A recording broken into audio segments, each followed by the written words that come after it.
তরুণবাবু, আমি নৈহাটি থেকে গৌতম দে বলছি। আমি ইছাপুর স্টেশনের যে ভদ্রলোকের কথা আপনাকে বলেছিলাম, একটা থাকার জায়গার এবং প্রয়োজনীয় ব্যবস্থা করে দেওয়ার জন্যে, তার একটা ইন্টারভিউ টাইপের, মানে ওনার কী পরিস্থিতি আমি ওনার থেকে শুনে নিচ্ছি। এবার আপনাকে পাঠাবো, আপনি প্রয়োজনীয় ব্যবস্থা করবেন অনুগ্রহ করে। ওনার কথাটা শুনছি এবারে আমরা। আপনার নামটা বলবেন, আর আপনার নামটা বলবেন। আমার নাম হচ্ছে মানিকলাল মজুমদার। আচ্ছা, আপনার বয়স কত?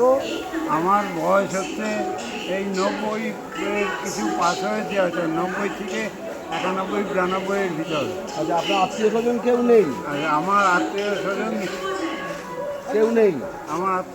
সেরকম কেউ নেই। আচ্ছা, যারা আছে তারা কেউ কারোর সঙ্গে একটা যোগাযোগ নেই। থাকার জায়গা হলে আপনার ভালো হয়, তাই তো? হ্যাঁ, আমার একটা থাকার জায়গা আমার দেখে দিন, আমি চলে যাব। আপনি দয়া করে আমার একটা ব্যবস্থা করুন। আচ্ছা, ঠিক আছে, ঠিক আছে, আমরা দেখছি এবার, রাখুন। ঠিক আছে, তো ওটা উঠেছে, তুমি এখন দেখে নেবেন।